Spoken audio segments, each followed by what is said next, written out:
Estos son los titulares que son noticia en el mundo y en Colombia, en la hora de la verdad.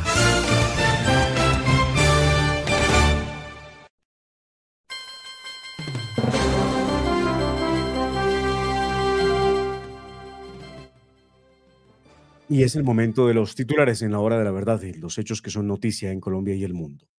Viene otra zona de despeje para que pretende Gustavo Petro en desarrollo del quinto ciclo de mesa de diálogo con la famosa Coordinadora Nacional Ejército Bolivariano, que no es otra cosa que las FARC, para hacerlo más corto, realizado entre el 22 y el 25 de mayo del 2025 en el resguardo indígena la de Inda Zabaleta, una zona rural del departamento de Nariño, en Tumaco.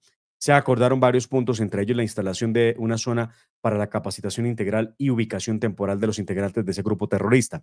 Se trata de la estructura al mando de Walter Mendoza, que se separó, recuerden ustedes, de la segunda Marquetalia, grupo terrorista que manejaba alias Iván Márquez, para continuar con la mesa de diálogo de paz entre el gobierno nacional y que integran más de 2.000 hombres, según información que ha entregado el mismo gobierno. La mayoría están en el departamento del Cauca, Nariño y departamento del Putumayo.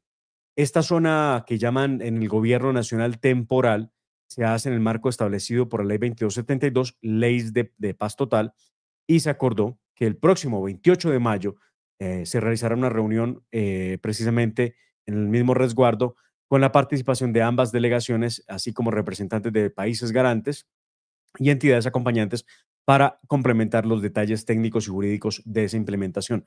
Según ese acuerdo, habrá entrega supervisada de armamento, el desminado humanitario y la articulación con programas de sustitución de cultivos ilícito. Además, ese grupo terrorista FARC pidió la participación del delegado Andrés Rojas en el diseño del programa de transformación territorial en el Putumayo, con lo que se busca consolidar su integración como fuerza sin armas en los procesos locales. Eso es lo que dice el papel. Vamos a ver cuál es la realidad, que sigue siendo tremendamente dura para el departamento del Cauca, el Nariño y el Putumayo, donde hace presencia el grupo terrorista de las FARC. Esta, la división o la facción que tiene Walter Mendoza. En otros hechos, el Gustavo Petro sorprendió el viernes, y yo no sé si a todos sorprende esta noticia, ¿no? Al firmar una resolución ejecutiva, la número 158, por medio de la cual suspendió la extradición de Gabriel Yepes Mejía, alias HH, extradición que tenía que cumplirse hacia los Estados Unidos. Yepes Mejía es el comandante de Comuneros del Sur, un frente que se separó del ELN y con el que el gobierno está en un proceso, dicen ellos, que de paz. Es requerido por narcotráfico, pero su entrega pues ha quedado en pausa por cuenta de la condición que pone esta decisión de Gustavo Petro, que prácticamente lo protege, lo blinda de no extraditarlo a Estados Unidos con la excusa de que está en un proceso de paz. Eh, Esta decisión de Gustavo Petro se da después de la salida de la ministra Ángela María Buitrago, que denunció, oigan muy bien, presiones por su trabajo en varios casos. En particular, ella había denunciado presiones para frenar la extradición de alias HH, este mismo terrorista al que Gustavo Petro le concede el regalo de dejarlo en Colombia y no extraditarlo a los Estados Unidos. La suspensión se mantendrá mientras contribuya con aportes verificables y resultados concretos en el proceso de consecución de la paz total. Claro, esta era la manera más disimulada o discreta que pretende Gustavo Petro, mediante esa resolución que tenemos aquí en pantalla, precisamente, Gustavo Petro, de no enviar a este terrorista a los Estados Unidos para que responda por el delito de narcotráfico. Pues ahí están los pactos, definitivamente, que había hecho Gustavo Petro. Y razones, muy a tiempo, tenía la ministra para irse, pero además, recuerden, la ministra no se fue del todo, ¿no? La ministra la fueron. Gustavo Petro la sacó del gobierno porque él lo dijo, le había solicitado la renuncia.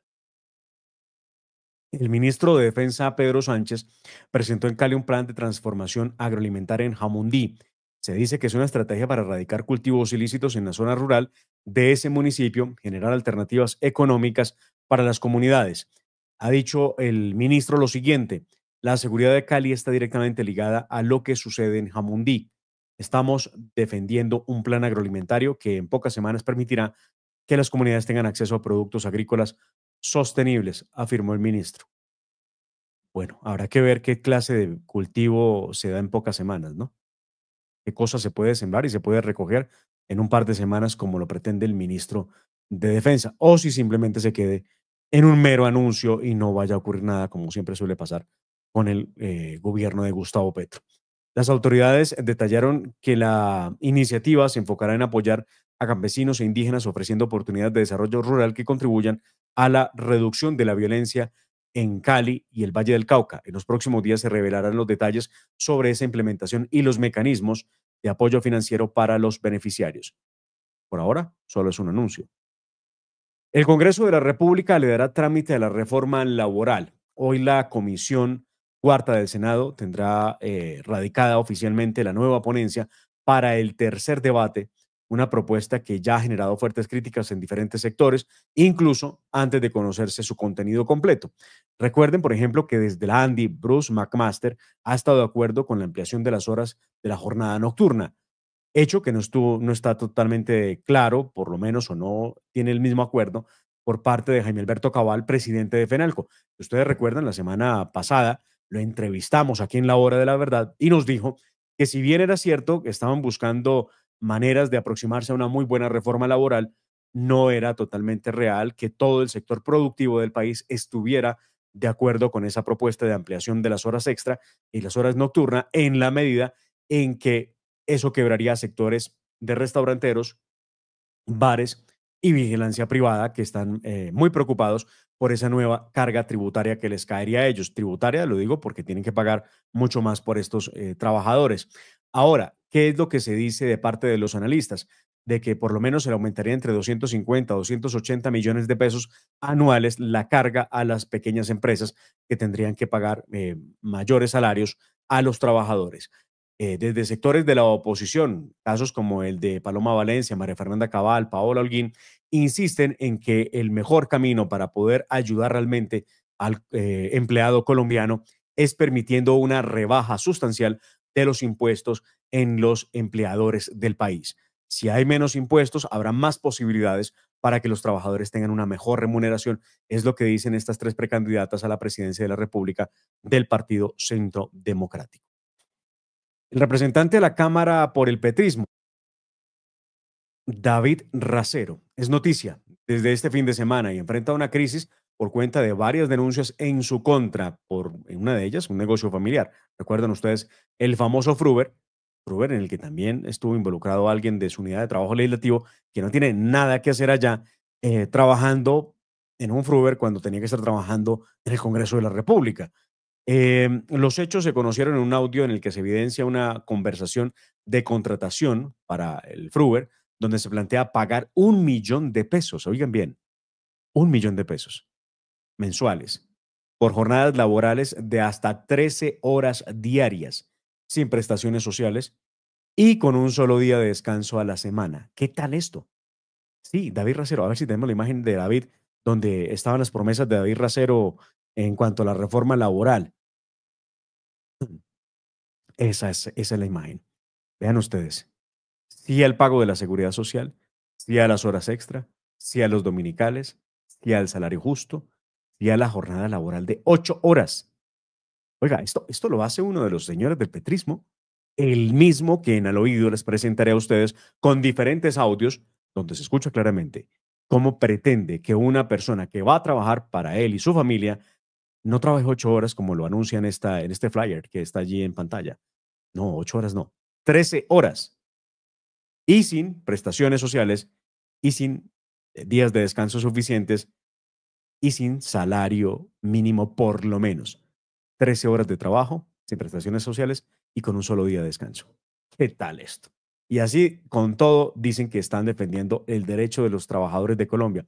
Y es que no me podría olvidar de lo que dijo Clara López en algún momento cuando se refirió a las señoras que trabajan en servicios domésticos y las trató de sirvientas.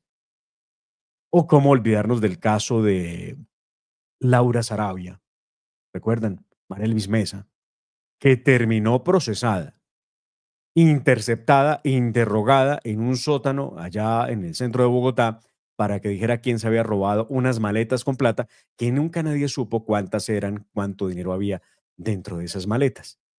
El doble rasero del petrismo.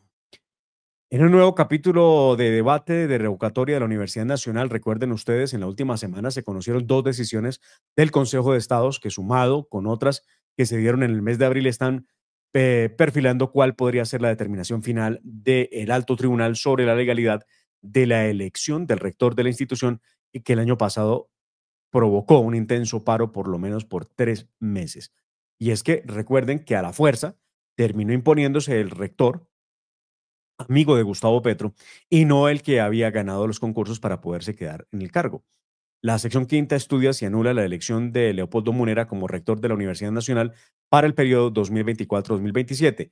Hay que recordar que ese alto tribunal enfatizó que en este caso se acumulan varias demandas y no tendrá audiencia, sino que se realizará una sentencia anticipada a partir de las pruebas documentales que se entregaron en el proceso, sentencia que deberá conocerse en un término de 2 o 3 semanas. Los demandantes alegan que hubo irregularidades en el proceso, especialmente en la forma en cómo el Consejo Superior Universitario retomó la designación luego de que inicialmente fuera elegido José Ismael Peña Reyes, que fue el que ganó realmente la elección, y así da cuenta el resultado del proceso de selección al que fue sometido. Recuerden que eso es un proceso mixto que se surte dentro de la Universidad Nacional. Y terminó el petrismo imponiendo a la fuerza al señor Leopoldo, quien además tenía el favor de algunas estructuras que causan desórdenes en la Universidad Nacional, y lo lograron imponer al final de cuentas. El emblemático edificio del periódico The New York Times, en One City Center, 850 10th Street, en Washington, están las oficinas principales de una firma de abogados que tienen en su poder información reservada sobre Ecopetrol, incluidos chats, correos de altos ejecutivos de Ecopetrol.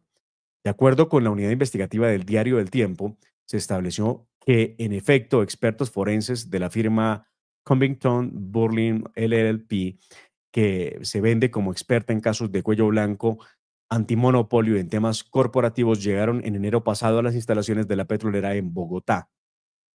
A lo largo de varios días realizaron al menos 35 entrevistas con altos ejecutivos y directivos que llevaron pantallazos de conversaciones por celular, documentos, correos electrónicos y demás. Todo esto, ¿por qué?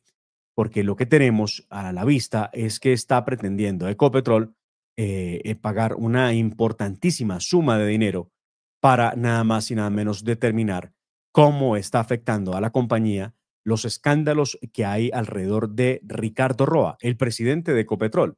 Realmente es escandaloso lo que se está dejando ver respecto al proceso que se investiga en contra de Ricardo Roa, que, recuerden, está vinculado con el tema de violación de topes electorales en la campaña de Gustavo Petro. Es así como se anuncia, de acuerdo a la unidad investigativa, que Ecopetrol pagaría $5.875.000 para medir el impacto en Estados Unidos entre los casos que hay contra Ricardo Roa y cómo esto ha afectado o afecta la imagen de la compañía colombiana, la petrolera, la compañía estatal petrolera Ecopetrol. Realmente vergonzoso esto. En hechos internacionales, Venezuela volvió a una jornada electoral este domingo, 25 de mayo, marcada por la apatía ciudadana. Realmente es vergonzoso que digan que eso es un proceso electoral. La gente no asistió a las urnas. Entre otras cosas, el pedido fue el que hizo María Corina Machado, que no fueran a las urnas porque realmente se iban a robar las elecciones. Y lo que tenemos como noticia precisamente es que el chavismo ganó 23 de las 24 gobernaciones del país y proyecta una mayoría absoluta en el Parlamento. Una verdadera pantomima fue lo que ocurrió ayer en Venezuela, mientras el oficialismo presionaba para que la gente fuera a votar en una jornada de 12 horas de elecciones en las que realmente fue un desastre. Solamente basta con ver las imágenes de los colegios electorales vacíos, realmente funcionarios que cuidaban las mesas y los votos, los tarjetones, pero realmente la gente no asistió a votar. Estados Unidos hoy, para que usted se prepare, si tiene conexiones con los Estados Unidos, tiene negocios o está pendiente de algún asunto, prepárese porque Estados Unidos hoy recuerda a los soldados caídos en la batalla. Es el feriado del Memorial Day, que se conmemora anualmente en el último mes de mayo, un día antes. El corazón de Washington se llenó de motociclistas. No sé si ustedes vieron las imágenes apoteósicas realmente recordando a los miembros de las Fuerzas Armadas y la necesidad de atender la salud mental de los sobrevivientes. Las oficinas gubernamentales, las oficinas de correos, los tribunales y las escuelas están cerrados el día de hoy, lunes 26 de mayo. Los mercados de valores y los bancos de los Estados Unidos están cerrados para hoy también. La mayoría de los servicios de recolección y entrega de FedEx, UPS tampoco estarán disponibles en el Memorial Day, aunque algunos servicios especiales estarán accesibles. En los comercios, algunos comercios estarán abiertos el día de hoy para que las personas puedan asistir a hacer algunas compras. Hablo de los grandes superficies en los Estados Unidos. En otros hechos, en el país norteamericano, el presidente Donald Trump criticó este domingo los ataques rusos sobre Ucrania y dijo que está meditando imponer sanciones a Moscú porque el presidente Putin está matando a mucha gente. Fue lo que dijo el presidente Donald Trump. Y hoy tendremos dos invitados muy especiales con nosotros aquí en La Hora de la Verdad. En segundos estará con nosotros el concejal por el Partido Centro Democrático, Daniel Briceño, el hombre que se ha dedicado a hacer control político desde las redes sociales, desde la investigación de los contratos, para hablar de varios temas, entre otros el que tiene que ver con los contratos que firmó el nuevo magistrado de Gustavo Petro ante la Corte Constitucional, quien tendría contratos con Colpensiones y tendría que abstenerse entonces de por lo menos analizar, estudiar la demanda en contra de la famosa ley o reforma pensional de Gustavo Petro. Y por supuesto, hablaremos de todo este escándalo también de David Racero, que está en el ojo del huracán. Y posteriormente hablaremos con Ramiro Avendaño, el CEO de Canal 1. ¿Qué es lo que está pasando con Canal 1? ¿Cuál es el interés de Gustavo Petro de quitarles la concesión? Hablaremos de todos los detalles con ellos dos. Así que no se muevan. En segundos, Daniel Briceño con nosotros aquí, en La Hora de la Verdad. No solo es un programa, es una forma de entender el país. La Hora de la Verdad te acompaña con reflexión, carácter y convicción. Síguenos y apoya nuestros canales digitales de La Hora de la Verdad, porque la verdad no se oculta, se muestra con hechos.